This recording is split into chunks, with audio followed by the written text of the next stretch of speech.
She was like, what's wrong? And she was like, oh, it's cool. So, but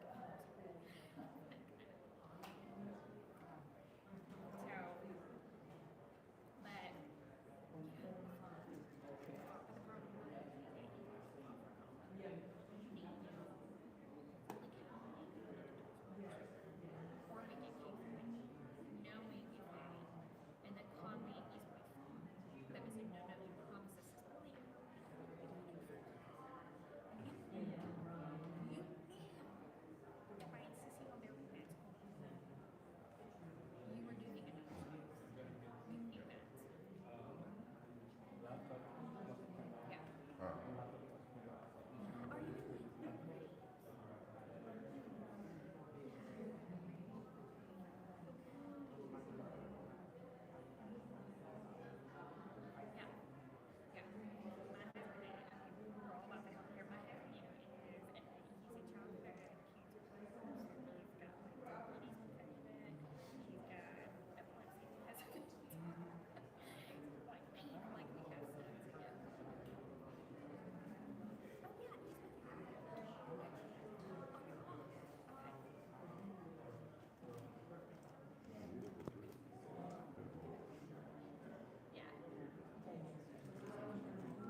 Yeah.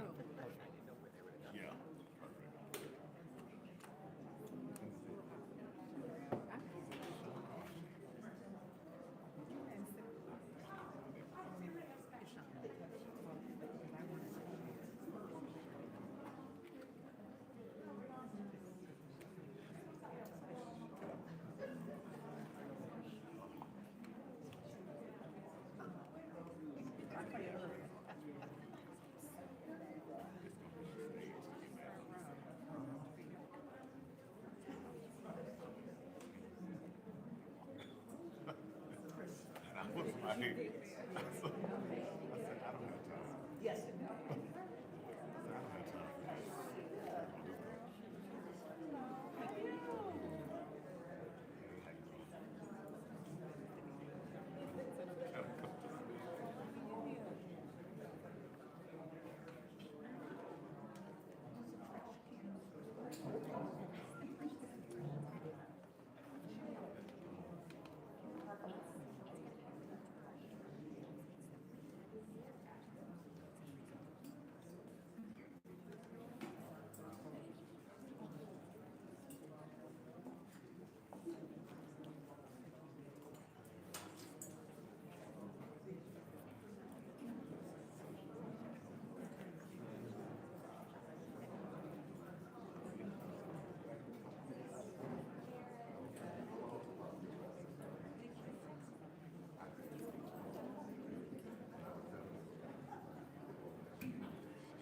Good evening, everyone. Good evening. I am Councilwoman Carrie Ziegler, and on behalf of Ward B, I'd like to warmly welcome you to our community meeting. Thank you all for taking the time out of your busy schedule to be here. Your presence shows your commitment to our ward and our city, and to working together to making our city an even better place to be. Tonight is an opportunity for us to share updates, discuss important issues, and listen to your concerns. We look forward to a productive and positive discussion.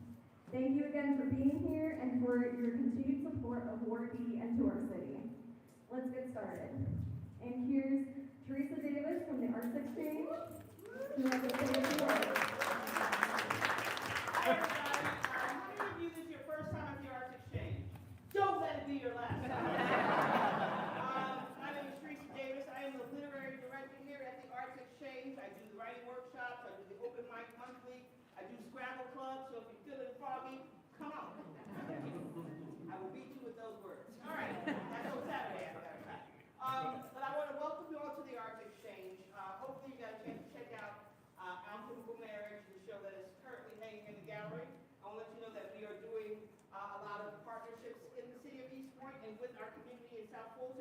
We have a cleanup day in Ward B on March 28th from 9 a.m. to 12 p.m. And we will be giving you donuts and the good. We have a Earth Day event that's happening on April 18th, 1 to 5, where we're going to have our Dr. Doris Derby Orchard Gathering Spot opening. Dr. Doris Derby is one of our benefactors, and I love me some Dr. Derby. So we're going to have a nice space out back for her to acknowledge her, what she gave to us and how we can give back to her. We also have a show coming up for any of you who happen to be visual artists, and the show is called Toxic Beauty. So you go to our website and get more information about what the parameters of that show is. It is a jury show, which means someone will win a first, second, third honorable mention. But you will have a chance to have your show, your work in the gallery. Okay.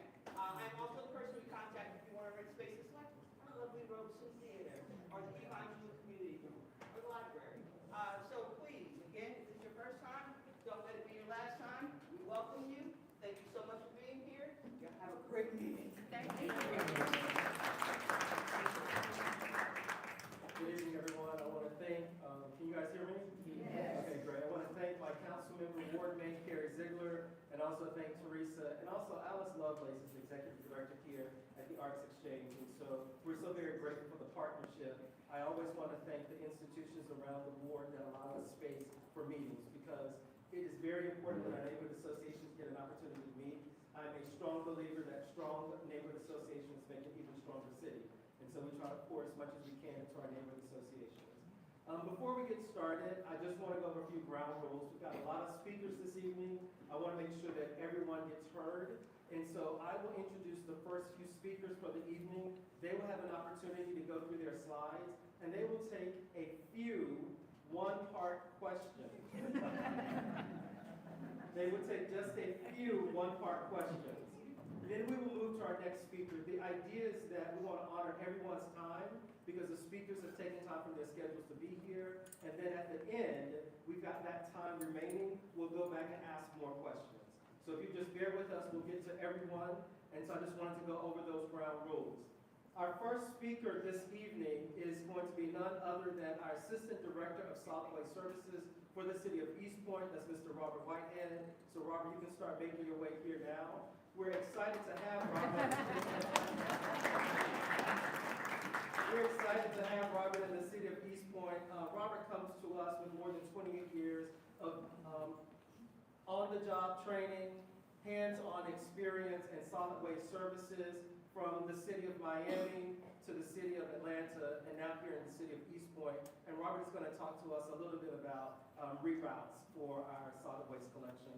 So without further ado, Robert Whitehead.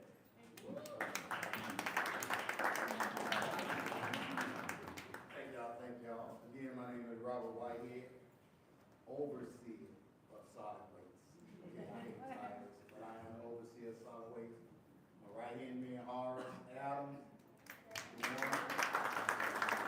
Y'all see doing your illegal dump piles, any cars y'all had, Horace Adams guys. Mr. Get It Done. All right. Let's start off. Yes. It's on. Oh. Mic. Y'all want to sing? This is going to be a reroute. So right now, as you can see, with the red dots going over, it's going to be, this is how we're running our current routes right now. To me, we're all over East Point. So our goal is to keep East Point clean. So as you can see, Monday, Thursday, Wednesday, Tuesday, Monday. So we constantly going back and forth over East Point. So our goal is, next slide, the change. It's going to be a date change with you guys. So on Monday, we'll start across Camp Creek, and we'll work our way back. As you can see, Ward D, we'll cover that on Monday. Ward D? Yes, ma'am. Yes, ma'am. I can't see, so. Next time, sir. There you go. So we're going to start with here. So that'll be Monday, Tuesday route, Wednesday route, and this will be Thursday route. As you can see, it's right here, right up under the dome. So we're sweeping the city instead of going back and forth, back and forth, back and forth. That's where we can keep it between each one. Everybody with me? Raise your hand if you with me. I love y'all, I love you. All right, so right now, we are working towards Tuesday, July 1st. We gotta get everything in order.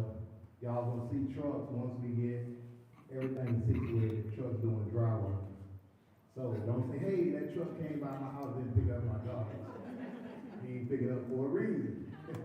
So, everything that's gonna be happening, I'll be talking to y'all through the whole time. Solid waste is gonna be your transparent place. Anything you wanna know, we are here. Call us, we are here. Y'all see, anything we are here. That's our goal. Solid waste is right on time. So, that's our point. I want to go quick because I know y'all got a lot of questions. Go. See, I do it. I have only one question. When you have, heavy, like one household may have heavy stuff like a refrigerator or old dryer or something like that, bulk pickup, how do we do that? So, with bulk pickup, it wasn't our fault this week. We had a little minor incident with a truck hitting wires and knocked out the internet. But all you have to do is call, set it up, we'll give y'all a scheduled date and we'll come out. You do have 2 free bulk pickups. Do not use the free bulk pickup with a sofa, a mattress. Put your whole entire house up there. That's one. Then around Christmas time, do it again. Horrors is the one. Horrors is the one to come pick up everything.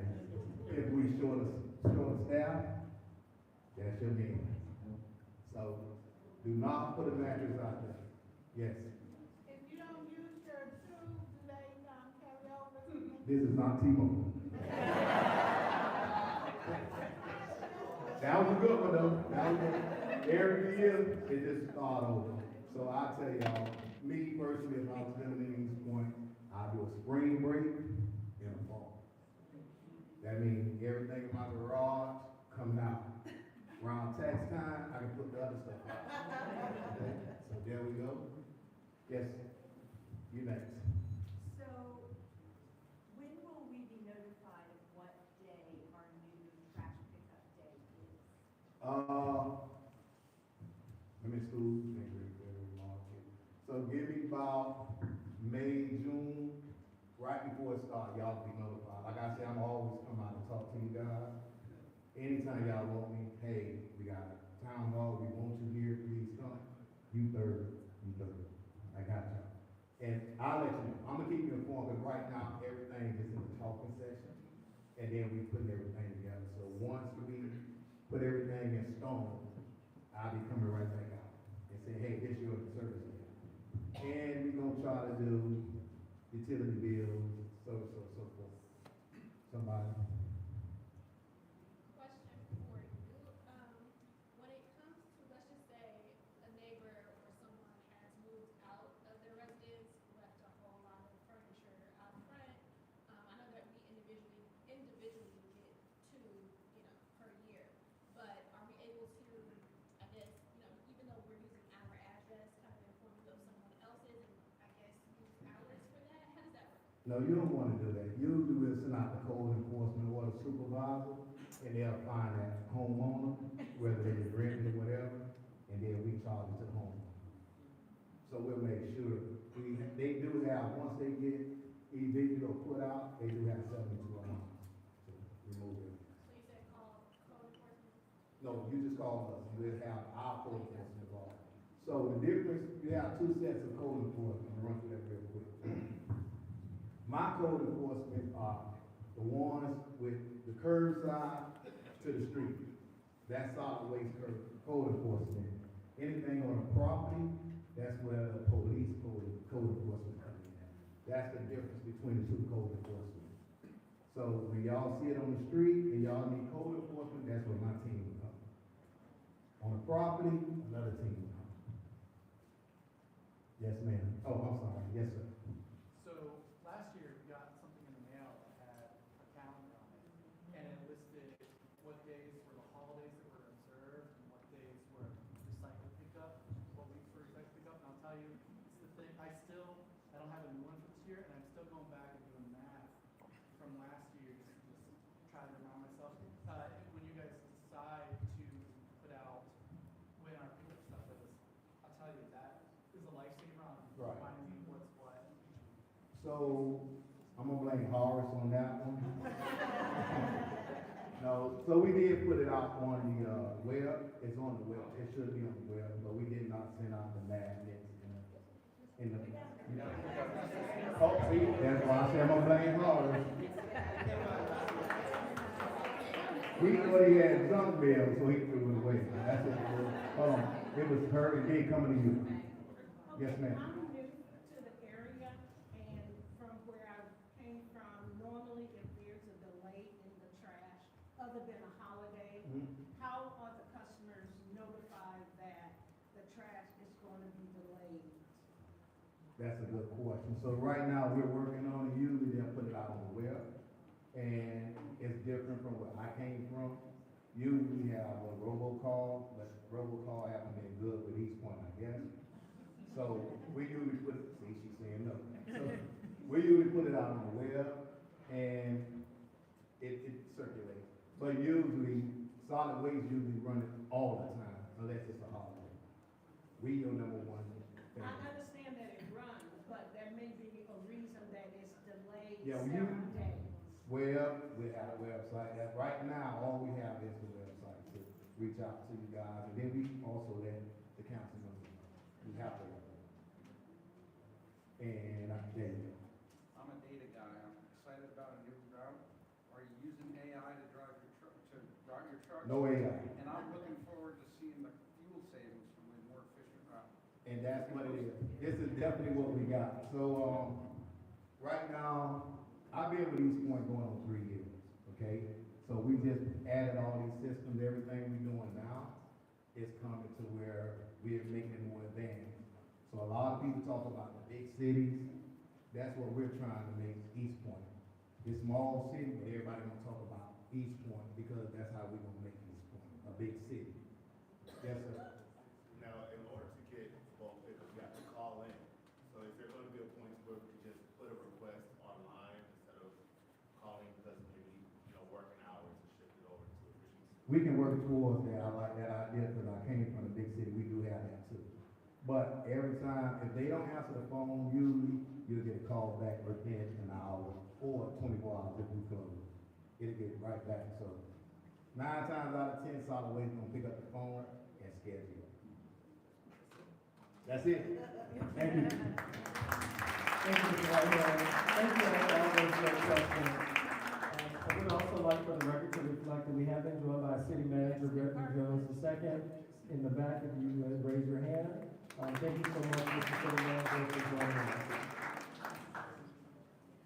Our next presentation is Wellstar Hospital, and we've been joined this evening by Stephen Vault, who is Vice President for External Affairs, and also Joy Hunter, who is the Community Engagement Director for Wellstar. So Stephen and Joy, the stage is yours. They've got a few updates, and then you'll have an opportunity to ask them some questions as well. Let's give them a round of applause. Look, I wanted to say too, the good evening. Thank y'all for letting us be here. Thank you for letting us sponsor the reception, the meet and greet. Happy to be here and just happy to provide you some updates as we were talking to some of the newer council members, as well as just trying to figure out what are some of the needs in the community. We are really here to talk about an exciting event. I want to make sure I take time to introduce Joy as well. Joy is newer to Wellstar, but not to this type of work. And so Joy is our Community Engagement Director for City of Atlanta as well as East Point. So very happy to have Joy on the team. Thanks for being here. So Wellstar has been in the community in Georgia for a long time, and as you know, we were the owners of the hospital that was local here that shut down a couple of years ago. but Wellstar has not left the community. One of the things we did when looking at how, when we made that unfortunate decision to shut down, how can we still try to meet the needs in the community? And so we partnered with our next door neighbor at the time, which is Southside Medical Center, and made some investments in the Southside. They were a primary care clinic, and now they have an urgent care. And I want to recognize Shauna Taylor, who is here with us from Southside. Thank you for being here. We value Southside. They are a great partner, and they are doing really, really great work to make sure that patients and community are seen from their perspective. But one of the ways we really want to partner, because we understand the health deserts that still exist, is partnering on a health fair in the community. And that's not something we want to do just one time. It's something we want to bring in health partners to help us with. And so on April 18th, I don't know who's writing my slides, but you are. Thank you. Well, let's go forward. I'm gonna go backwards. Go forward. Talk about Southside, and then let's talk about the next slide. April 18th, our Know Your Numbers event. That's really what we wanted to talk about tonight, and really wanted to invite each and every community member out to that event. It is going to be in the lot of Southside Medical Center, which again is right next door to that to our Wellstar facility. And at that event, we partnered with a bunch of different partners. V103, who is celebrating their 50th year in Atlanta, has signed on as our media partner and is going to get that word out. And as part of that, they're going to highlight different doctors of the community who are seeing patients, who are accepting new patients. And so they will be highlighting that for the week up until the April 18th event. But we really want to make sure people know about the event and that they come out to the event. So that'll be April 18th from 10 to 2 p.m.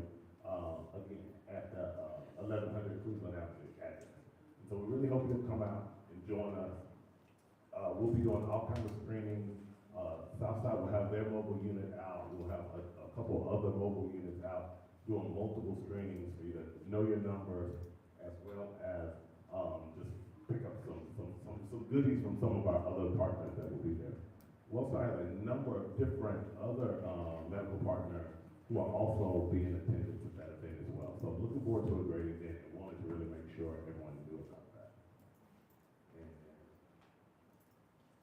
that's the next slide. Okay, thank you. Thank you for running this up. And I'm gonna take questions.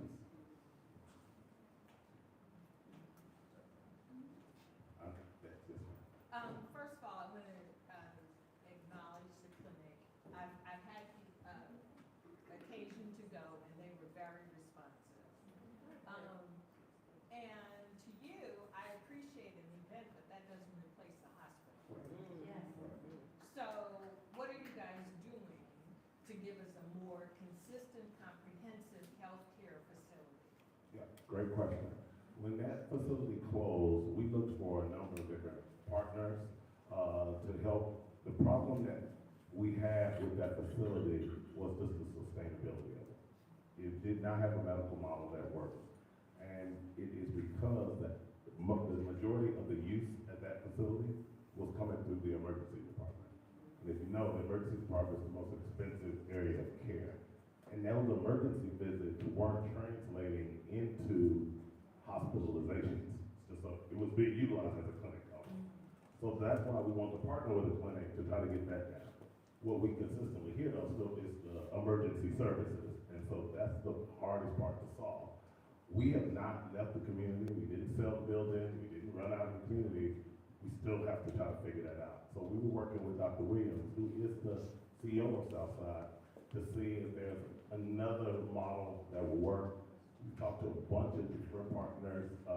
Many I can't say because under NDA, but trying to figure out what is a medical model that will work. Is it a GME model where we use medical residents to try to help?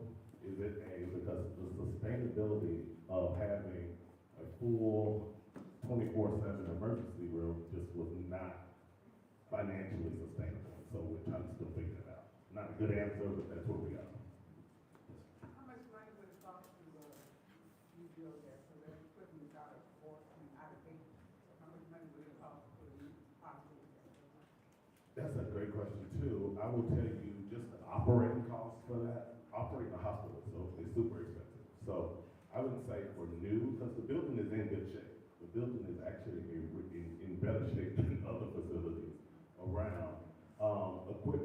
go up all the time, but operating the hospital averages about $1 million a day.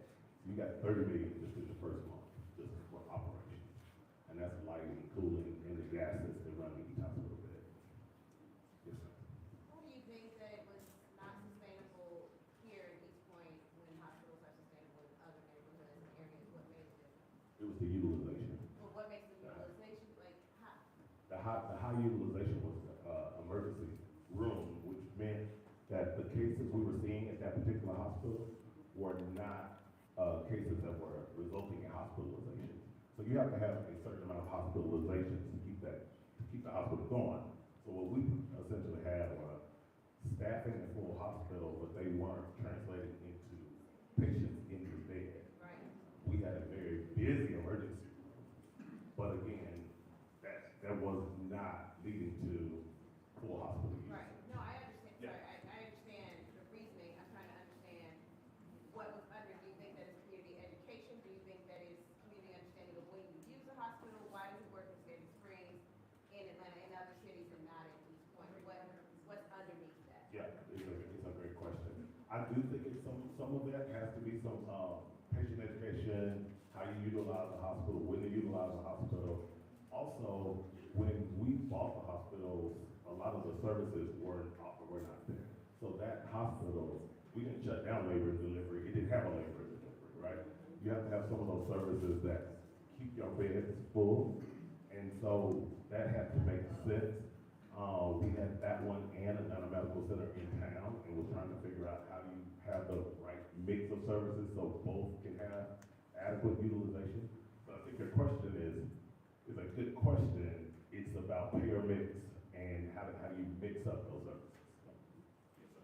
I have a question about ambulances. So as it stands right now, we're only allowed to use Grady ambulances to Grady from here. Is that correct? And It should be okay. It should be correct, but I don't want to speak. You probably can utilize Grady ambulances because Grady ambulance has the city contract, but they should be taking you to wherever you can request.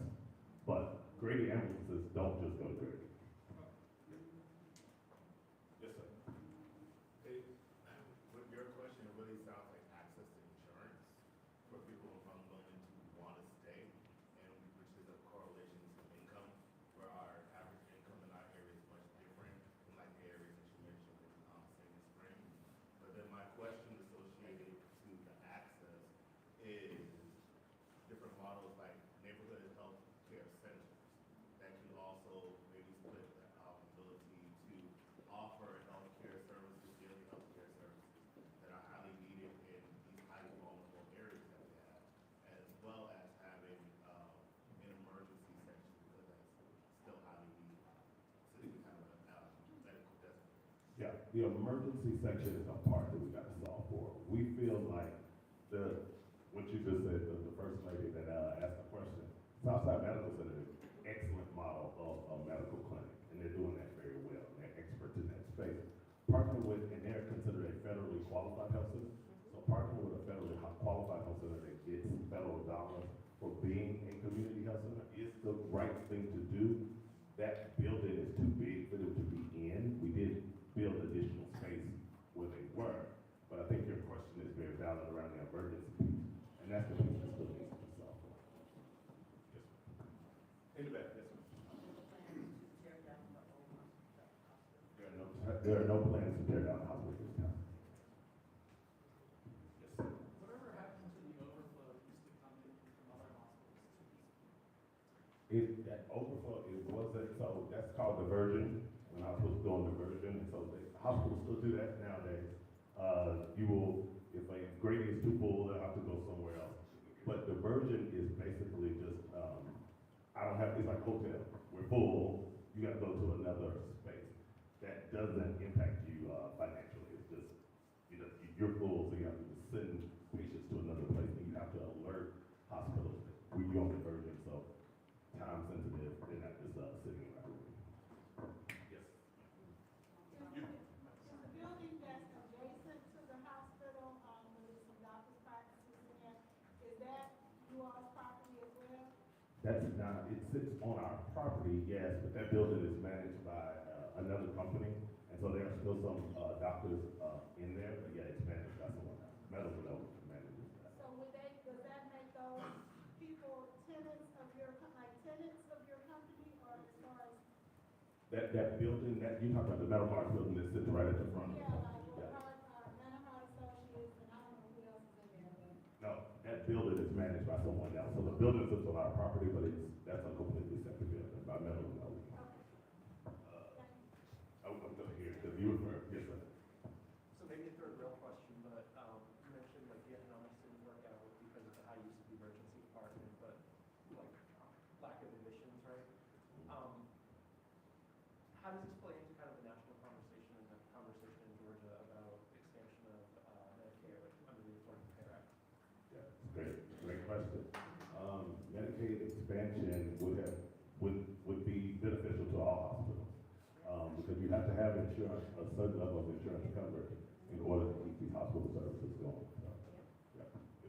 All hospitals are advocating for Medicaid expansion. Point blank period, yes. This is my last question. You said that you guys are considering, is there a timeline on the consideration? Or are you just giving us something? No, I don't think I said consideration, but let me tell you what I am saying for that. We are still in conversation and trying to find a model that works, which is why we haven't sold it, and which is why we've been in conversations with other healthcare providers to figure out what that mix is. So I wouldn't say consideration, we're having those conversations, and we have not yet, that has not yet yielded a viable solution. That's what I could put it. We've had two, we've had two folks come forward with, okay, we got it, and they didn't prove to be viable. What we're not gonna do, what WellStar's not gonna do, is either partner with an organization or try to open that back up with someone that cannot make that work. The worst thing we think that can happen is opening up a hospital and they close it back again in a year for the same situation. So unless it is truly viable and sustainable, we're not gonna do it. So we're looking for that solution. So you don't have any idea, is basically. Yeah, not at this time. We don't have a solution today. Okay. Okay. Yes. All right, so we're gonna wrap this portion up. However, we're gonna hold to any other time at the end of all of the speakers. We have more questions. If you have any questions for Stephen or Joy, they will be here. I know that we're veering a little bit away from the one-part questions, but it was an important topic, and so we allowed it, okay? But we would like to hear from all of our speakers. Our next speaker is going to be Tony Thornton, and Tony is the Government and Community Affairs Manager for MARTA, and she's going to come and talk about the new routes, and also there's some discussion, I think, around the East Point train station. We're very fortunate to have a train station in our downtown area, but I know that there's some concerns around that, and Tony may be able to address some of those. So let's give her a round of applause. Good evening, everyone. I'd just like to thank Councilman Atkins and Councilwoman Ziegler for giving Mark an opportunity to come out tonight and talk to you about some of our new initiatives, projects that are coming up. It's a very exciting time for MARTA. We have several things going on, and I'm going to touch on all of those and talk about some things around our East Point Station. So next slide. The first thing I am going to talk about is what we call our next gen bus redesign. Our next gen bus redesign is something that we have been working on for about 4.5 years. We took it out to the community, conducted surveys to ask folks, what would you like to see? Because this redesign is the first of its kind since MARTA began. We've had some modifications that took place periodically, but this is an overhaul for our entire system. And so we wanted to look at all of our service area. We listened to many of you, many in the public, our customers, that said that they would like a combination of ridership and coverage. And with a little bit higher with heavier ridership. And what that means is that we wanted to make sure we get people to more places a little faster, a little more efficient, improving our connectivity and transfer points. So that is something we work to put in place. And our planners worked on that for quite a bit of time. We worked with all of our local jurisdictions to come up with this new plan. So with this, we have 81 routes. Currently, we have 5 major corridors that have 15-minute frequency. With this new service, we're going to have 17 corridors with 15 or less minute frequency. With this new on-demand service, we're going to have faster, as I mentioned, faster, more reliable service. And we're going to have a new feature, which I'm going to talk about, which is our new on-demand reach. Next slide, please.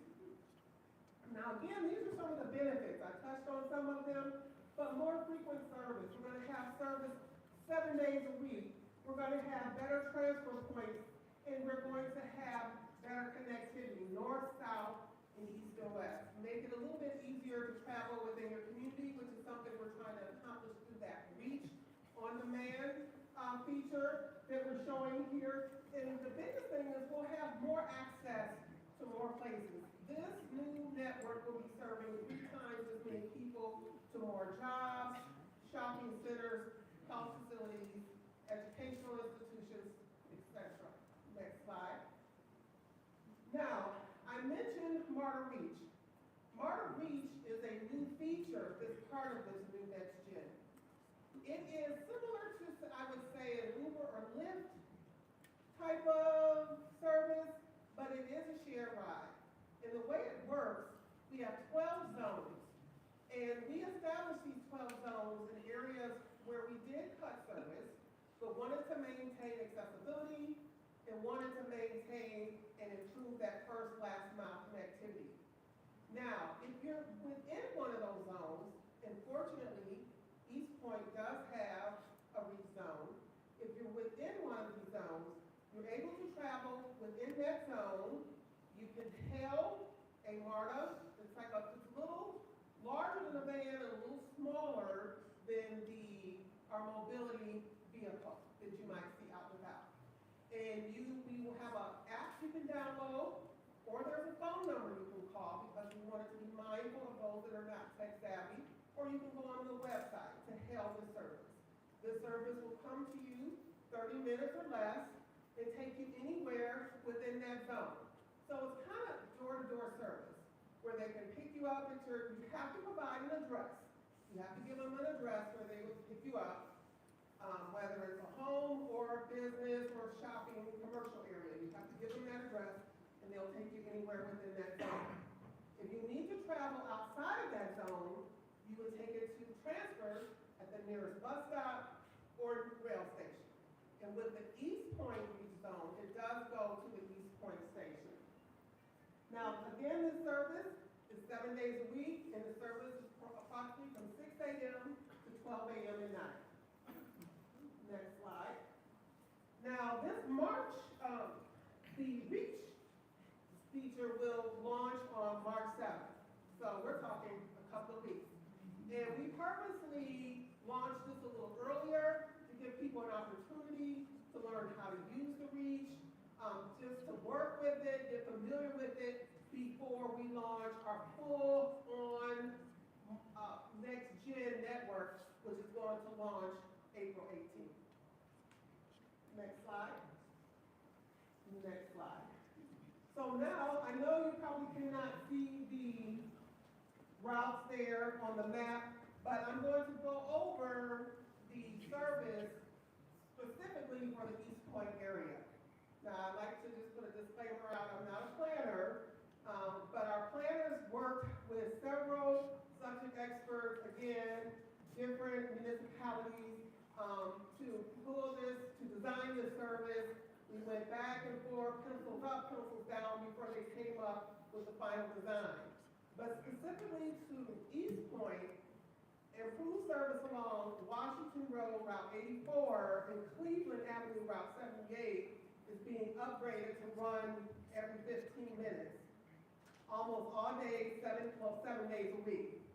Because currently the Route 78, it runs every 15 minutes during peak, but every 20 minutes off peak. And when I say peak, our peak is during our 5 a.m. to 9 a.m. rush, and again, 3 p.m. in the p.m. to 7 p.m. That's what we consider peak. That's when most people are going to work or school and so on. With Route 84, that currently runs every 20 minutes during peak, and then every 30 minutes off peak, and every 40 minutes on the weekend. So now with the new design, bus network, again, those two routes, Route 84 and Route 78, will be upgraded to run every 15 minutes. Now, the new MARTA reach zone is extending approximately west from the East Point Station to Continental Colony Parkway and south from Headland Drive to Stone Road. MARTA reach will allow customers to request, as I mentioned, a MARTA vehicle to come pick them up and drop them off anywhere within the zone, expanding the number of people at East Point with access to MARTA and providing connections to other bus and rail services. Also, there's new connections via 80 to Sandtown Crossing area and Fulton Industrial and its employment opportunities. So those are the specific routes around the East Point area. Next slide. I think I talked about all these.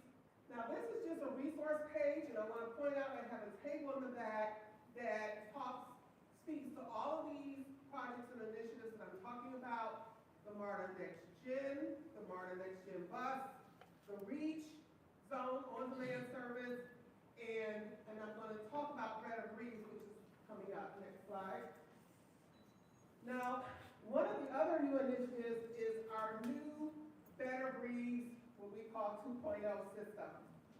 We are totally revamping and redesigning our fare collection system, which means we are upgrading all of our hardware and software on all of our buses, new validators, new fare gates at all of our stations, new cards that will be available to all of our customers. But the neat thing about this new Better Breeze is you don't necessarily have to have a new card. You can pay using your mobile wallet or a Visa or credit card. You can tap. But for those that do want to continue to use the MARTA card, you can do that as well. Now, we are partnering, we're working to establish retailers where you can, in addition to being able to add fare at a MARTA rail station or going online to add fare at breezecard.com, you will also be able to add fare at retailers. We're currently working with retailers that we are going to be partnering with throughout our service area. Better Breeze is something that we think will definitely improve our customer experience, and it will reduce fare evasion, and we think it will be just a better and safer experience for our customers overall with the Better Breeze. For those of you that may have a reduced fare card or a MARTA mobility card, those are cards we consider our benefits cards. I'm an employee of MARTA. I have my employee Breeze card, and so I too, we all have what we call that benefit card program. So those individuals that have a reduced fare card or mobility, we will be mailing out the new cards. There will be a fare product on it. I want to say it's going to be a round trip. However, there will be a window where any funds that you had on an old card can be transferred to the new card.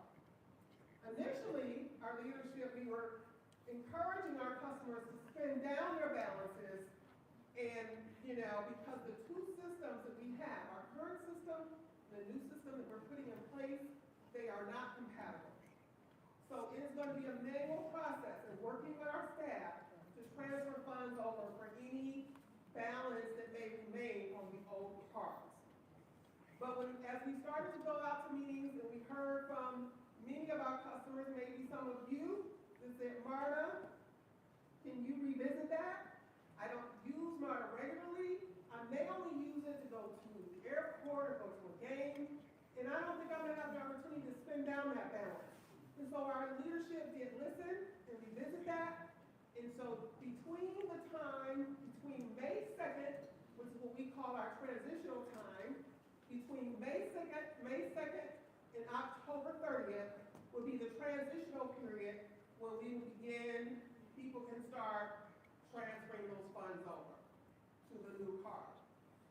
Now, this is going to, again, be a little different because this will be set up as an account. This will be your personal account where you will maintain your balance and maintain what value or product that you want on your card. Nothing is changing in terms of fares. Fares will remain the same. Our base fare is $2.50, it will remain. Our MARTA reduced fare is $1. I always say that's the best deal in town, but it is $1, and then our MARTA mobility is $4 one way. So those things will be unchanged. And this is something, again, we're looking forward to. We are conducting, next slide, I'm going to talk about safety, but I just want to point out, it's not part of the presentation, is we are conducting an open house Thursday, February 26th, this week, from 3 to 7 at MARTA headquarters, where we will be displaying and highlighting all of these projects with subject matter experts there, and an opportunity to engage in some interactive activities, exercises around these things. We will be showcasing our REACH vehicle, as well as one of our buses that's wrapped with our Better Breeze branding to showcase at that open house. So I just wanted to make you aware of that. And again, there is information at the back. Now, I'm going to transition to safety. I know that Councilman Atkins mentioned, he said, would you please talk about what's happening at East Point and some of the things that's going on at East Point. For those of you that ride the system and may have gone to our East Point station, you've probably seen some construction going on. We have construction going on, we're phasing it throughout all of our stations to install the new fare gates at all of our stations. And East Point happens to be one of the stations where we are actually installing those new gates. So if there is a gate open, while we are doing that, there are certain stations throughout our system where there will be a gate open for customers to still access. This is during this construction period. We know we will lose some revenue, but it's a limited time to make sure we're not inconveniencing our customers at any time. Our police department, they continue to monitor and all of our stations, including East Point Station, and they have been awarded. We are one of the safest transit authorities in the country. Our crime stats continue to go down, and they have dropped by 14%. So that's good news, and that's something that we are happy about. But we are continuing to try to improve on that and work on that. So one of the goals for our police department was to have 250 operators by 2025.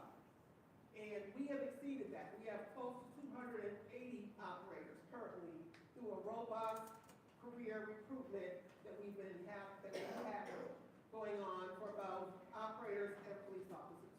So those are just some of the things that's happening at East Point. We are doing renovations at all of our stations. They're being sequenced out.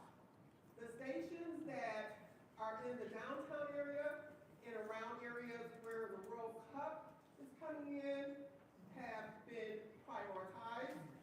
But because funding has been provided and we're working to get those stations upgraded, but we're upgrading and renovating all 38 of our stations. And East Point is included in that. Again, they're sequenced out. But those are just some of the things that's going on around our East Point station. And I think that is it. Thank you, and I'll take any questions if you have questions. Couple questions. Okay, I'm gonna go right here. So the REACH program, what is that gonna cost? Is it gonna be more comparable to Lyft Uber, or is it gonna be cheaper? And then can you take it from the station to your home also, does it have to be somewhere? So I'm gonna take the latter part and then come back to the first part. So if the question is if you're able to take it from your house to the station. So for the East Point zone, you could do that because it does touch the East Point station. But if you happen to be in one of the 12 zones that do not touch a station, you would have to connect with the nearest stop and transfer outside of the zone.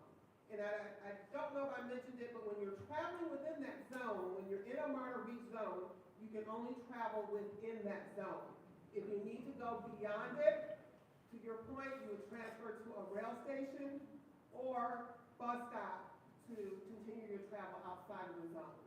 In terms of the cost as it may compare to Uber or Lyft, I don't have that information, but I can work with our RNA research and analysis to see if we have that information. But in terms of the cost for the overall redesign, it is our planners they make sure they were giving orders to make it cost neutral because we're trying to be very fiscally responsible, and so it's cost neutral across the board from our initial operating costs for our service. Next you, and then I'll come to the back. So you mentioned renovations. I understand you're putting in the new gates, but what do those renovations entail? So for the renovations at our stations, it typically includes new lighting, new tile and floor work. In some cases, we work with our Art-Bound program, where art will go into our stations, but it varies in the different stations. But mainly tile, improved lighting, just upgrading, cleaning the walls, things like that. Just one more question, and then after that, we'll have to hold until the end. This gentleman back in the back? Yes, I guess she was a former colleague of yours, Debbie Franks. Yes. And she was heading up the TOD. And it seems like it kind of died when she left Marty. Is that still, are we on the schedule of East Point as well? I know some of the other, like King Memorial, they did a TOD with the density around the actual art section. Is there any plans for that for East Point? And could you tell us what a TOD is? So thank you for that question. The TO is transit-oriented development, where we develop around MARTA stations. But no, our transit-oriented development plans are still underway. We have paused on some of our projects because of obvious reasons. We are launching several new projects. We're looking at funding and just where things fall. We're working with the different cities and the counties, Fulton County, City of Atlanta, DeKalb County, and looking at prioritizing the projects. So that is something that's still in the plans, but I can't touch on the timing around that. Thank you so much.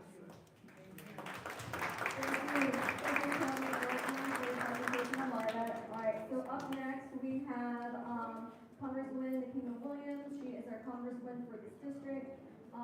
She has representation from her office today. It's Trey Riddle, who is her district chief of staff, and I'll welcome you up to the stage tonight to give us your updates. Good evening, good evening. Good evening, good evening. Are you excited to be in the city of East Point? Yes. Is East Point an excellent city? Yes. Is East Point an effective city?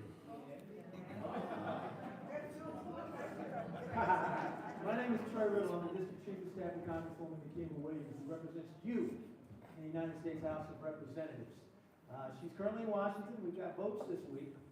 And, you know, the interesting thing that I noticed with previous presenters, they talk a lot about funding.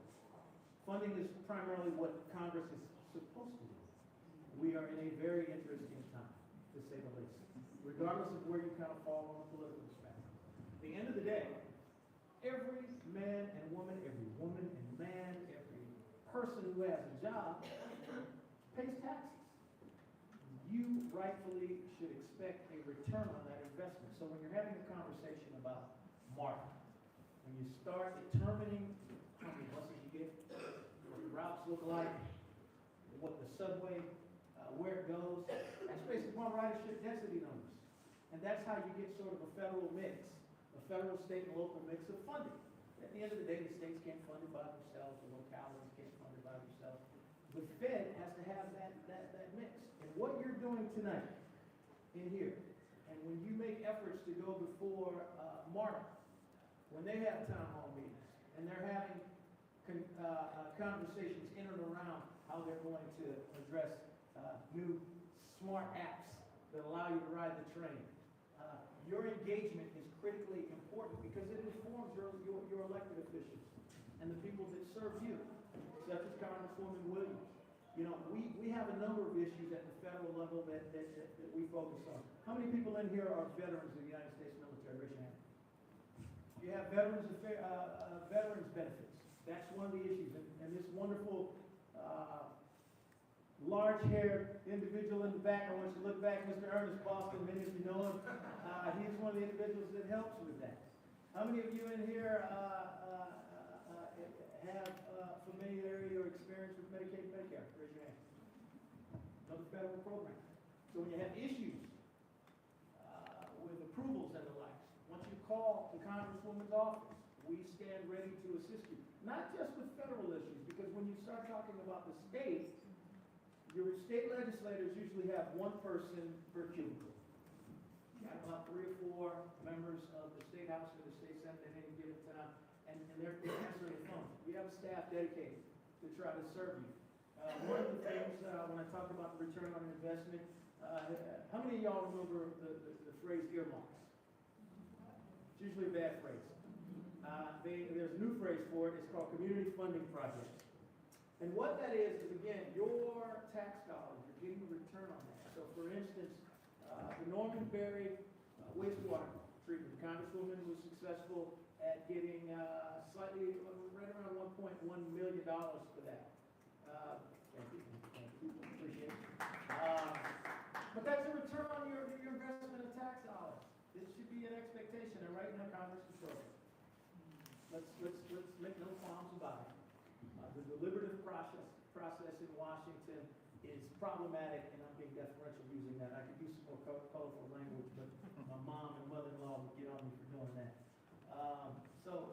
But your engagement, whether it's with members of Congress, whether it's with councilpersons such as the wonderful ones from Ward B, whether it's with your Fulton County commissioners such as Mo Ivey right here, and the other members of Congress, you've got to engage them. You know, you hear a lot in terms of Congress about protecting the right to vote. We know that Fulton County is presently under assault illegally. The right to vote is just the start. Your vigilance and your participation at events like tonight hold your elected officials accountable. You're going to help shape what it is my boss does. You're going to help shape what it is Ernest and I respond to on any given day, and we're on the clock 24 hours a day as staff. So keep that up as we move forward in terms of community funding projects, which is the new phrase for earmarks, return on investment, as I like to call it.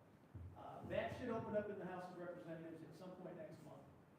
Congresswoman has had a conversation here recently with your members of council and your city manager here in the back about the priorities of you, the citizenry of East Point.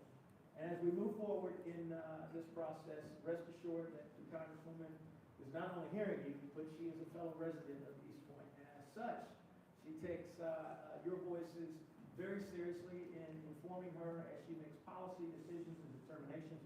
But she carries your voices to Washington every single day. And having worked in D.C., let me tell y'all something. It sounds great. Let's go to Washington. Yeah, it's important. But the reality, members of the United States House of Representatives, all 435 of them, all of the 100 senators, including Senators Ossoff and Warnock. The rubber meets the road right here in Georgia, and in particular, East Point, Georgia. Make no mistake about it. Washington will send you home if you're not paying attention to home. Home sends you to Washington to make sure we get things done. Again, we've got Ernest in the back. There's a number of pieces of literature, whether it's VA, whether it's affordability for college. One of the things, housing, I know is a big issue, was raised by Councilman Atkins. And as someone who also attended DHU, that's a little inside joke between he and I. One of the things they raised at that meeting was the purchase of the housing stock by corporations and private equity. Congresswoman has a bill in the House of Representatives opposing that. Because at the end of the day, we shouldn't have companies artificially inflating the price of housing. We shouldn't diminish the amount of housing stock for young folk who went to Tri-Cities or the host of schools here at East Point that want to come back home, but then they say, well, wait, I can't afford a house. I mean, how do you get somebody vested into the American dream when you eliminate the opportunity for housing? Those are just some of the things. I'd like to open it up for a few questions and respect everybody's time. Look, I'm staff, and there are lots of wonderful people here who have been elected by you to represent you. Ma'am, please. So you said that you've all met with our city council about establishing priorities in our community. What were those priorities that council shared with you, and how is Congresswoman Williams addressing those? Thank you so much for that question, ma'am. A very, very, very, very important question. Among the topics that were raised, specifically, the one I just articulated to you regarding the corporate purchase of housing in not just East Point, but throughout Fulton County and throughout the state of Georgia. The Atlanta region leads the nation in instances where you have corporate purchase of the housing stock. It has artificially inflated the price. It has moved the American dream of home ownership out of reach for a lot of people who are just starting out, or folk that have been working for a while and they've rented, and then they're now ready to buy a house. That was raised by your members of council. When you start having a conversation about what I like to call roads, bridges, and concrete infrastructure projects, such as the Norman Berry wastewater treatment, those type of things. Now, what will occur? You're going to inform this council person and this council person as to what your priorities are when they submit. So I'd encourage you, and I don't think they'd be opposed to you sending an email or making a phone call saying, hey, what about this? And what about that? And oh, by the way, what are you doing with respect to funding for first responders? What are you doing with respect to, one of the issues was raised was healthcare. One of the previous presenters spoke to the expansion of Medicaid in the state of Georgia. That's going to be a federal determination.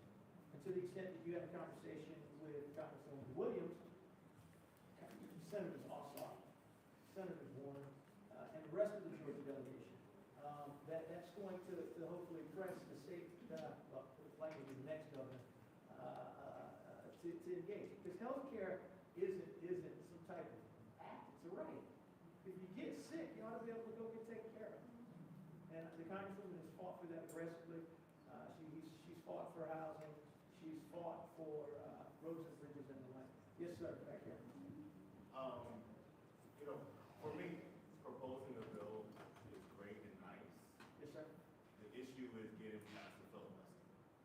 And so, in your eyes or in the Congresswoman's eyes, what is the bill that she wants to propose that she knows can get past the House, get past the filibuster, and allow our current president to sign it?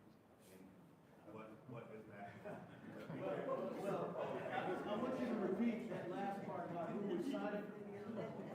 No, seriously, no, because I can answer that. There's a reason, because you just gave what we as a staff and Congresswoman do daily, which is a civics lesson about process and why the process is important.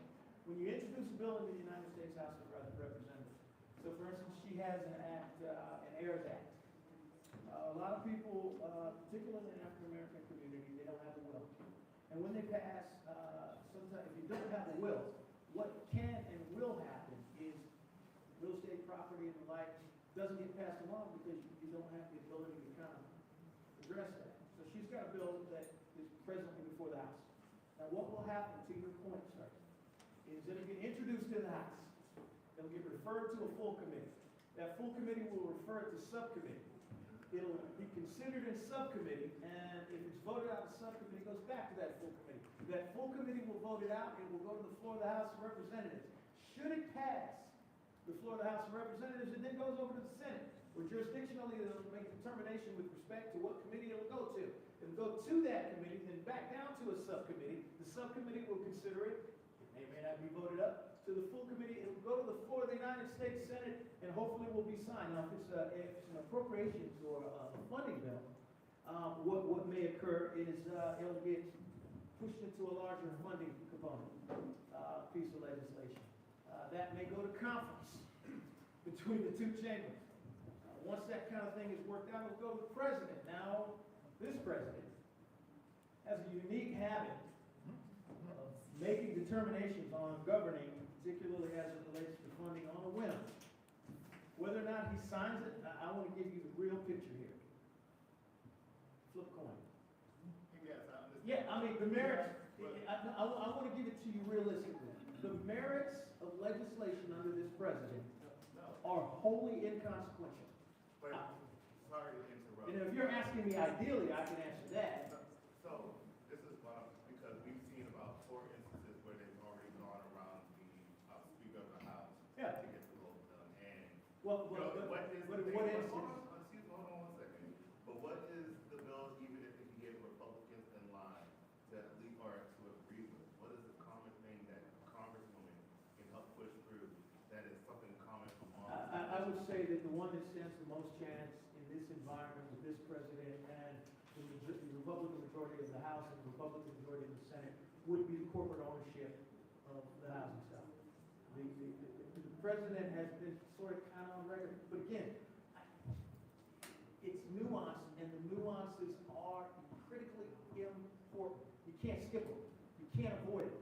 So I don't want to paint a rosy picture for you, and then we look up several months from now at the end of this Congress, and we're happy. A lot of things that go through the House and go through the Congress are multi-congressional efforts, and I would happily sit here until they tell us, you know, we're about to turn off the lights. That's not a big conversation. Again, I thank you on behalf of Congresswoman Keena Williams and the members of the City Council. I will be here until you tell me to leave, okay?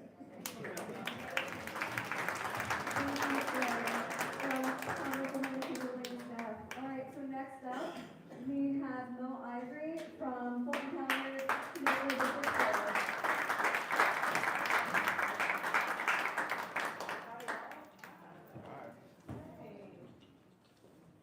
So glad to be here. Excuse my voice, I'm a little bit under the weather, as I'm sure others are as well. So my name is Mo Ivory, I'm your Fulton County Commissioner, and boy, have we been having a time. Who's heard of Fulton County? Yeah, so I've been in office for 1 year in Fulton County. I'm the commissioner in this District 4, and I'm also a law professor at Georgia State University College of Law. And what we've been dealing with lately has been quite a lot. I always like to start off real quick with just a little civics lesson so people can understand the difference between cities and counties, because people get confused what the services are in their county versus their city. So state of Georgia, 159 counties. Fulton County is the most populous county of all the 159. Okay, so that's why Fulton County is always a target. What happens in Fulton County sets a stage for the rest of Georgia. Inside of Fulton County, 15 cities. Atlanta is one of the biggest cities, and then you know all the cities going south, and then you know there's all the cities going north, all the way Johns Creek, Alpharetta, Milton, up to Mountain Park, and that's 80 miles back and forth between the south and the north of Fulton County, okay? So that's just a little bit of understanding. What are our crisis issues? Fulton County is in a crisis in almost every area. I don't know if you realize that, but the way you're gonna encounter Fulton County is much different than the way you encounter your city at East Point. When the lights aren't good, when the streets aren't good, when you need utilities, you go to your city. But this is where you're gonna encounter Fulton County. Most of the time, it's not on a great day in your life. Jail, if somebody's going to jail. Courts, if you have a court date. Hospital, if you need to go to the hospital, which we don't have a lot of choices in that. We'll talk about that in a second. And then taxes. And now, we didn't think we had a crisis before, but elections. Right? So my mother always says, say something positive if you have to say something negative. So we have libraries. And we have senior centers. And so those are the positive things that we have. But right now, we are in a crisis in our jail. If anybody hasn't heard, there's a consent decree on our jail, and very simply, that means that our jail is in control by the United States Department of Justice because they have considered our jail to be constitutionally uninhabitable. That means that the jail is so bad that people shouldn't actually be in the jail. Every Monday, we get a count of the jail. There's 2,968 people in the jail right now, with 70 people sleeping on the floor. Okay? So that is anywhere from somebody who might have been jaywalking, which is a nonviolent misdemeanor, that is a jailable offense, although it could be diverted, but we're having problems getting the culture of arrest to divert people instead of taking them to the jail, because we live in a culture of arrest. But it can be anywhere from that to any one of the capital felonies. So that's what's happening in our jail right now. And so we have a monitor, which is an independent third party who has come in and told us what we need to do. The biggest problem the monitor says we need to do is staffing. We are 700 detention officers short in the jail. So how about you go to work one day and there's supposed to be 700 more people there doing the job that you do, except they're not there. That's what it's like to work in the Fulton County Jail. So then how many people do you think are signing up to work in the jail? Okay, so the facility is falling apart. It is, some people say, well, why can't you just renovate it? Well, if you put if your roof is leaking and you put another shingle on top of a bad shingle, well, that's eventually not gonna work. And then if you put another shingle on top of that shingle, that isn't gonna eventually work. And then the whole entire roof is gonna cave in, right? Because what you should have done was fix the roof in the first place. Well, that was 30 years ago when we should have actually fixed the jail when we did it. So this is not the first consent decree, this is the second one. In 2005, there was a 10-year consent decree. It had the same exact issue, staffing problems. It was never fixed. Came back again in this 2025 and said, January 2025, we put a second consent decree on staffing issues. So now the monitor just put out a new report, and she's saying all of the top problems. She almost wants to shut the jail from taking any more people in because it is a crisis. So I keep everybody up to date. I'm very active on social media because the one thing that I think that citizens deserve is at least the truth about what's going on. It's always not easy to hear, but you should at least know the truth.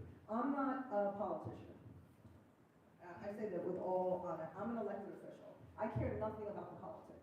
I don't want to do the politics. And I actually don't do the politics. I'm a very different kind of elected official. I'm going to tell you exactly what's going on, good, bad, or ugly. If you vote for me because you think that I can make a difference, great. If you don't, I'm going to go back and be a law professor. And my life is going to be just fine. I have 6 children, 2 grandchildren, and I have a wonderful life with them. I do this because people need to be in this, because you would not believe the things that are going on. Okay, so that's the jail. Courts. Our courts are completely underfunded, so when the cases don't move, what happens? People linger in the jail. So you can't fix the jail problem if you don't first fix the court problem. So the court problem is overload, case overload. Now there was one time where they did fix the court problem during COVID. And guess what it immediately did? Fix the jail problem. Because in COVID, they couldn't have so many people in the jail. So the justices had to figure it out, and they had to make a way to move things. What's one thing that they did? They took all people that had misdemeanors and nonviolent offenses and put them on ankle bracelets and got them up out of the jail. We have a capacity today to put 1,500 people on ankle bracelets. We have 400. Why don't we do it? Leadership. Leadership is the answer to everything. So we need to bring down the jail, population of the jail. We need to fund the courts. We need a hospital. Who in East Point doesn't know we need a hospital? Right? We need 2 hospitals. We need a hospital to round out the emergency, standalone emergency center in Union City, and we need a hospital to replace the hospitals that got closed down. And guess what in 2026? Not a dime in our budget for hospitals. Wow. Not a dime. And I said, well, what about hospitals? We'll get to that at some point. So I said, can I see a 10-year look at the budget, so I can see where the hospital is coming in the next 10 years? Not a dime in it for hospitals. I'm telling you the truth. I have nothing to gain by not telling you the truth. This board is going to be the death of me. So there's a 4 majority block on the 7 people. I'm going to give you this annual report that I put together. This is like my truth book. I put it together because I was so frustrated. I will go out and talk to people and they just want to know how the county works. So right here in the middle is the whole way the county works. Filled with all information about how the 7 votes go. You need 4 votes to do anything in Fulton County because there's 7 of us. There's a 4-block conservative majority on the Fulton County Commission right now. I don't have to be unfrank about who it is. It's public record. It's our chairman. It's Khadijah Abdul-Rahman and the 2 Republicans. 2 MAGA Republicans and 2 Democrats vote together on everything for conservative. Can't get anything done. That's the truth. Go check it. I'm not saying anything that's not matter of public record. Come to our next meeting next month and you'll see it. I'll put something up, they'll say no. I'll put something up, they'll say no. Marvin Arrington will put something up, they'll say no. Dana Barrett will put something up, they'll say no. Don't want to make changes. Leadership. And that is all in your hands. So jails, courts, hospitals, elections. It was January 28th and I got a text on my phone. The FBI are at the election center. Now I'm very much into elections. My past experience before becoming a commissioner was I worked behind the scenes in a ton of people's campaigns. My last campaign was both the Stacey Abrams campaign. So you know we had to get deep into election and election voter suppression and fraud on that, right? So I was right there, I knew all about it. So it's been a topic that matters to me. So as soon as I found out about the raid, I went down there. I wanted to see what was happening. I was the first commissioner to get there. There was about 40 to 50 FBI agents. Somebody said on my Instagram, why didn't you just stop them? I weigh like about 151 pounds. And believe me, there was no stopping 40 FBI agents because you would have immediately caught an obstruction of justice charge and they were not playing around. They simply said, move out of the way. The first warrant that they presented was procedurally incorrect because that's how they are, sloppy. They don't know what they're doing, so they had to go fix the warrant and they had to bring it back and serve it correctly. So then when they served the correct warrant, they went in and they immediately went to the cage where the 2020 ballots were, and we asked them if we could please video as they were taking the boxes away so we could inventory everything that they were taking. Because when you put the ballots in storage, you place them on pallets. So we could see which boxes were on the outside, but we couldn't see which were the ones on the inside that are all labeled. And we wanted to see that. And they immediately said, move back. No. So they took out 656 boxes on 24 pallets. What did that consist of? The ballots, all the 2020 ballots. It's okay, we have a digital copy. And the ballots don't have any personally identifiable information on them at all. So we want them back because nobody should have our original ballots, but it's not so bad. We have a digital copy of it, right? Register tapes, you know, when you're counting and you're getting the register tapes of all the different precincts. Here's the bad part. Absentee ballot envelopes that have people's addresses and names on them. Because we must keep those absentee ballot envelopes to match them up with the absentee ballots that are cast. And they took those. So they do have those. But it is his goal to get all of our personally identifiable information. So that's just the beginning of it. What are we doing? Real quick, because I know I gotta go. What are we doing? We filed a lawsuit. We are trying to get the ballots back. That's the biggest thing. We're trying to get the ballots back. But when we opened up the affidavit that was sealed for about a week and a half after the raid, which is basically the document that tells us why they were coming for the ballots in the first place, right? It said absolutely nothing. Not a lick of evidence of wrongdoing. That would be the reason why you would have probable cause to get a warrant in the first place, right? It was filled with all kinds of, well, if they don't count them right, then there's gonna be fraud. But we already know we counted them right. These ballots have been counted so much they couldn't even be counted again, I swear. Hundreds of lawsuits, audited 3 different times. It's just ridiculous. So what this is all about, everybody, is nothing to do with 2020. This is about 2026. This is about disturbing you in 2026. about making you believe that Fulton County can't administer fair and just elections, and we can. Because if we couldn't, why hasn't he asked for 2024? If our elections are so bad, they just happen to be bad in the years that he might lose, right? So he's just worried about 2026, so what can you do? Protect your vote. It's about to get worse. It's not about to get better. It's about to get worse. He's gonna militarize the precincts. It's what's gonna happen. He's setting it up right now. Every day when you watch him, he's setting it up right now. He's gonna probably have ICE and different National Guard at the polls. That doesn't mean that you're not gonna be able to go vote. You are gonna be able to vote, but there's gonna be somebody who's gonna say, I don't wanna deal with that. There's gonna be somebody who might think they're not sure if there's a warrant, if they have a warrant out. And they'll go, you know, it's better for me not to go. It's the person who won't go and vote when it's raining, and then plus they're like, and also ICE is gonna be there. No, I'm not gonna go vote. That's what he's trying to do. Because if we do turn out in Fulton County, we're gonna change the direction of Georgia. If we change the direction of Georgia, everybody's gonna start changing the direction nationally. And then he's not gonna have control of the House and the Senate anymore. You know what that means. That means that the Democrats are gonna come in and start course correcting. All right? So this is what it's all about. So all I can say to you is that you should be really in touch with your local officials. If you have a question, if you think that there's something you need to answer to, just call me. Right? If you go look, I looked up my mom's, registration and she's not on there anymore. What should I do? I'll put you in touch with somebody right at elections. But you can't do it the day before elections, right? The elections, early voting starts April 27th for the May 19th primaries. April 27th, that is less than 60 days from now. About 60 days from now. 62 days from now. 62 days from now. And then November, right after that. So he's going to be interrupting all kinds of stuff, but we're here for you for whatever information you need. We can walk you down, make sure that everybody has everything that they need, and make sure that everything is good. I want everybody to make sure that they get one of these before you go. It has all my information on it.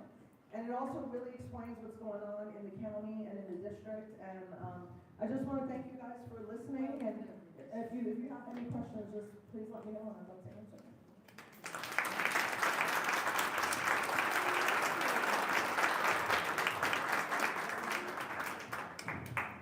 Thank you so much, Mel Ivory, for that presentation. Up next, we've got our fabulous city manager. He's going to give us a rundown of the budget. If you want to come and approach the stage, please.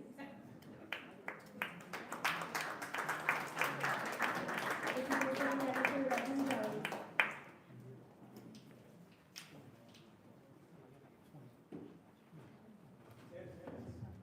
I will not have a problem with that because I wasn't even sure I was supposed to speak.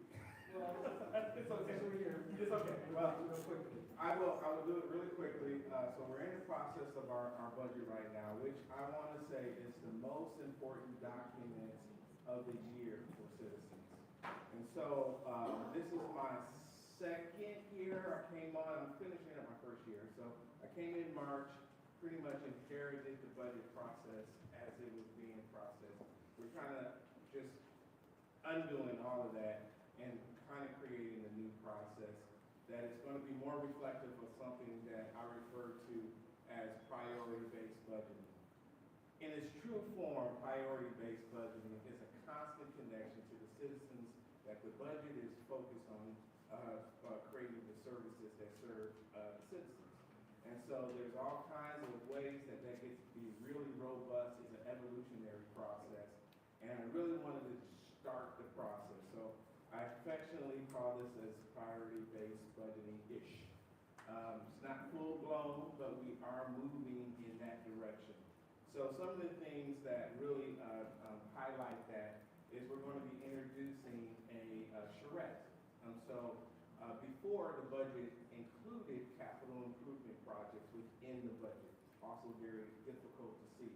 So one of the things is we're trying to make the budget very transparent and give the reader or the citizen the ability to look at the budget in multiple different lenses and multiple different approaches to looking at the budget. So we brought out the capital improvement items, and so it's going to be a separate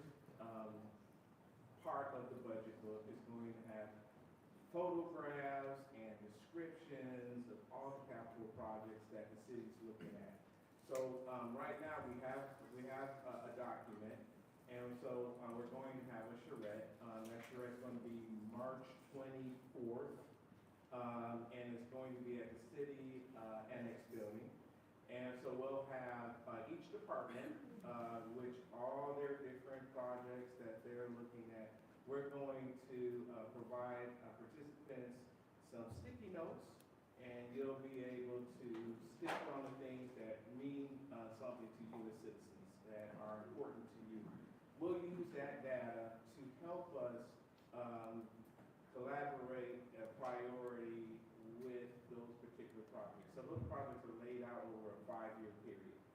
And so based on, and we may need all of those things, but based on the feedback that we get from you, from the city council, we'll be able to identify which things should be in, say, year 1, or year 2, or year 3, or year 4.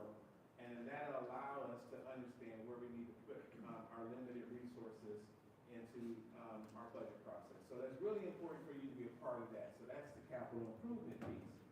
Now we have the operational, budget piece, which really guides our spending for the next 12 months. And our fiscal year starts in July and goes to June.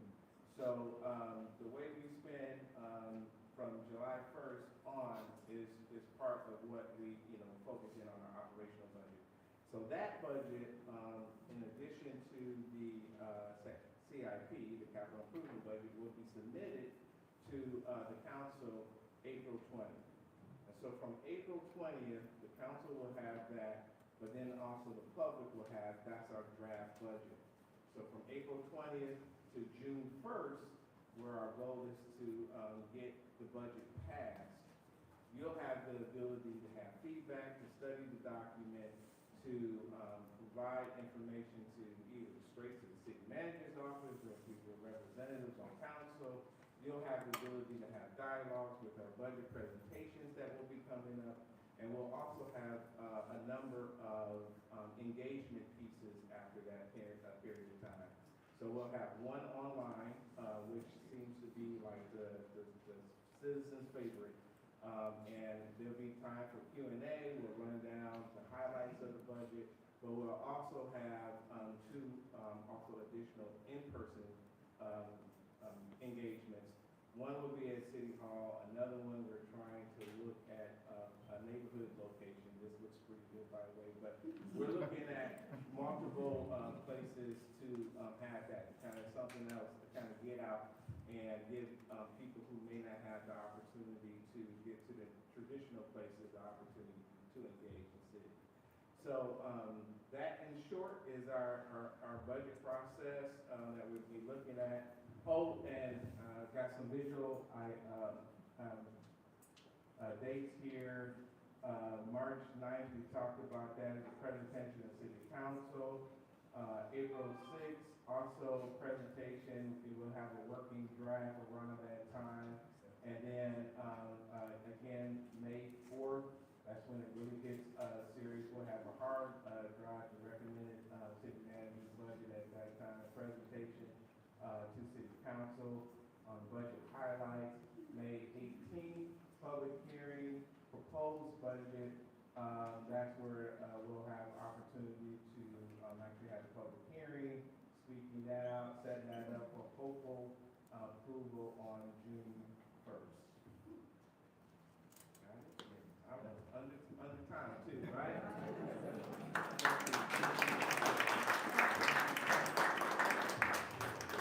Thank you, Mr. Jones.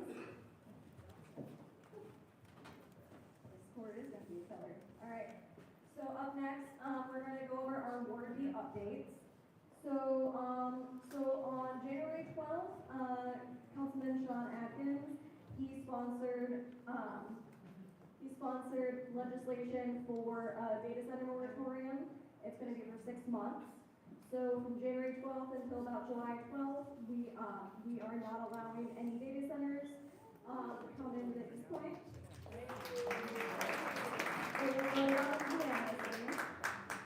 And so during this time, we're going to look into data and things like that, and see if we should take out that use in our zoning code. So speaking about that, I'm just going to skip down to the zoning code rewrite. That kind of goes right into that. So we do need to update our zoning code. We have a lot of uses that are not great to live right next to. So we have a steering committee that is comprised of residents with a consultant, and they're going to go through the entire zoning code to see if we can right some of those wrongs. So we can have some kind of permanent solution instead of having these industries come in and try to come in. Sidewalk installations. So if you live over by River Park or Jefferson Park, you probably have seen the construction on Sylvan Road. So the piece that goes from Hateville to Walmart, it's almost finished construction, which is great. And then just recently, council has voted and approved the construction of the rest of Sylvan Road sidewalks going from Jefferson Avenue all the way north to Atlanta. So, hopefully construction of that will start very soon. So we're all very excited about that. And then we have some street resurfacing projects going on. We are really excited to share that there's a lot of streets in Ward B that are going to be repaved. You can check online on the website. On the home page of the website, there is an icon there. You can get street repaving updates, and you can see which roads are going to be repaved and when. And then public comments. So last year we did a really, really good piece of legislation where we reordered our agenda. So previously we had public comments after presentations. If you've ever been to a city council meeting, you know those presentations can be really long, and you can be sitting there for hours, and you may not want to stay that long to get your voice heard. So we reordered the agenda. So instead of the public comments being after presentations, they're now before. The other piece is that when you made public comment, you would have to wait till the very end of the meeting to hear your council person say whatever they wanted to say about the public comments. And so we moved that as well to be right after public comments so that you don't have to wait for that response. Up next, we have some Ward B events coming up that are really exciting. So we have what we're calling the Midnight Market.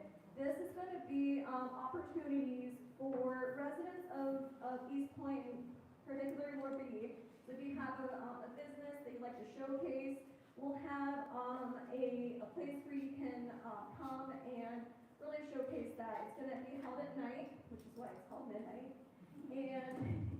And so the proposed date for this is Friday, March 27th.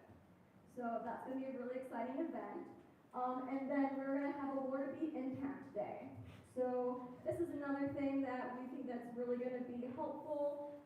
Across Ward B, there's just a lot of different service projects that we can do. We have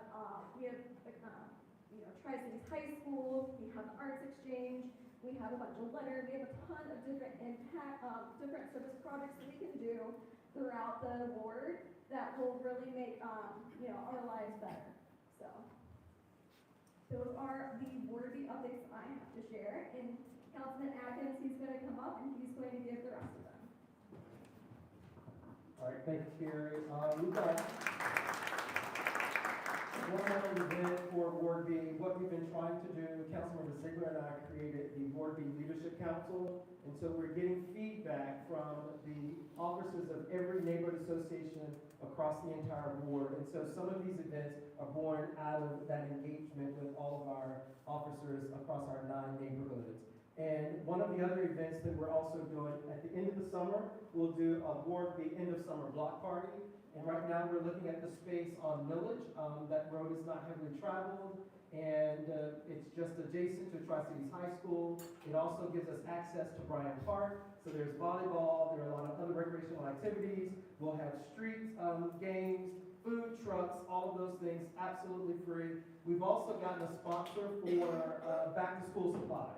So I did a back-to-school drive last year in conjunction with Impact Church and also Bryson Constructors, and they have come on board again this year to be the sponsor for all of the back-to-school supplies. So we'll do all of those things after we have a very wonderful summer with our Ward B Grant Challenge, with our Impact Day, with our Midnight Market, and then the end of summer block party.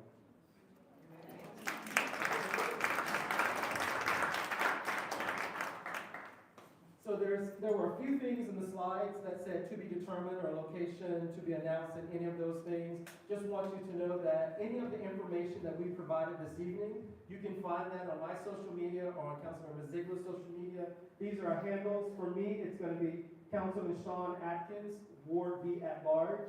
And then for Councilmember Ziegler, it's going to be Councilperson Carrie Ziegler, East Point Ward B. So if you go to those things on Facebook, we generally put a lot of information there, so you can follow that. Also, if you've got any issues, you want to make contact with our friends at MARTA, our county commissioner, our friends from the Congresswoman's office, or any of the speakers today, please email us.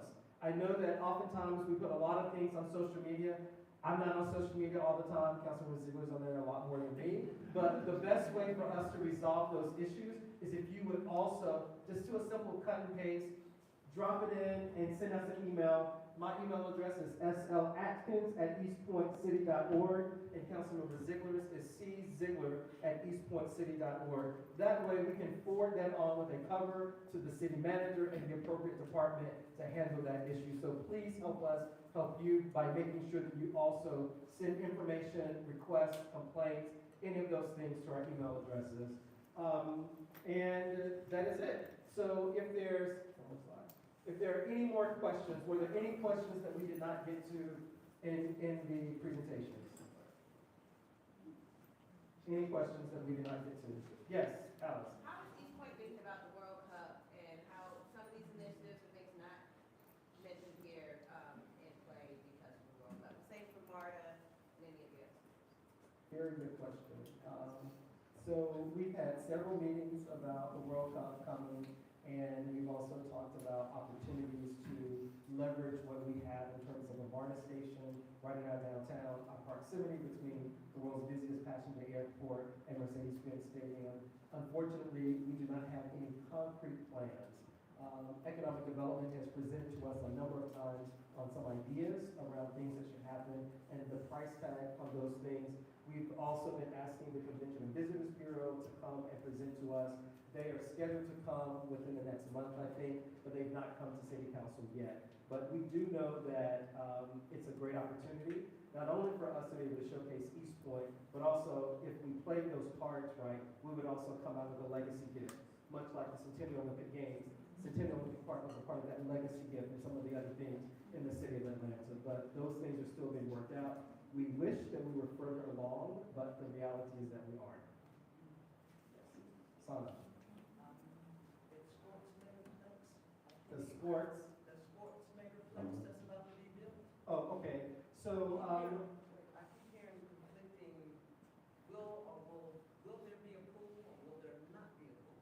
So what Ms. Sana is speaking of is, right now, if you lived in the city of East Point long enough, you would probably remember that there were a few other recreational centers in the city of East Point. Those got torn down probably like 20, 25 years ago, and we're now just left with the Jefferson Park Recreation Center. And so we do know that we need more recreation for our citizens, and right now we're in the design phase of a multiplex in Ward D, and we've been joined by our council members from Ward D, Councilmember Caldwell, Ward D at large, and Councilmember Martin Rogers, Ward D. The land upon which the multiplex will be built on is a gift to the city of East Point from the Georgia Soccer Park. What we found in moving forward with the design is that huge swaths of that property is in a flood zone. And there's also some topographical issues with the property. We will be able to get a recreation center there, but we won't be able to get a pool there. But all is not lost. We're hoping that we will find another location within the city to do an auditorium. So we understand the importance of that right now. The only public pool in the city of East Point is at the Bowden Center, which is one of the senior recreational facilities, but we'd like to have an auditorium for all the other residents as well. So that's not lost on us. It's a great question. Thank you for asking. Any other questions? Any other questions? Oh, yes, sir. And I just want to say this, I had one job, I was supposed to actually be here to, talk to you guys and maybe introduce the exhibition next door. I'm supposed to take pictures. So my humble question for everybody in here is if you guys, on your way out, you guys can just stop in, there's plenty of food left. And I just want to get a couple of pictures, it'd be amazing. I appreciate that. I had one job.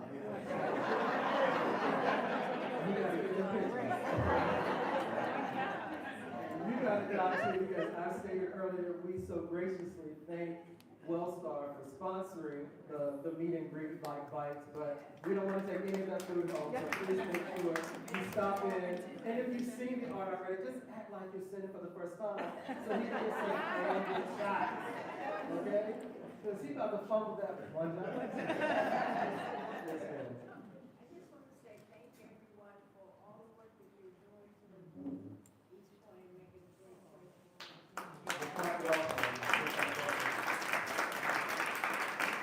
And that's simply the speech. Thank you for giving us the opportunity and for your vote of trust in us to be able to provide services to you. We greatly appreciate it. Any other questions? All right, so back to the gallery.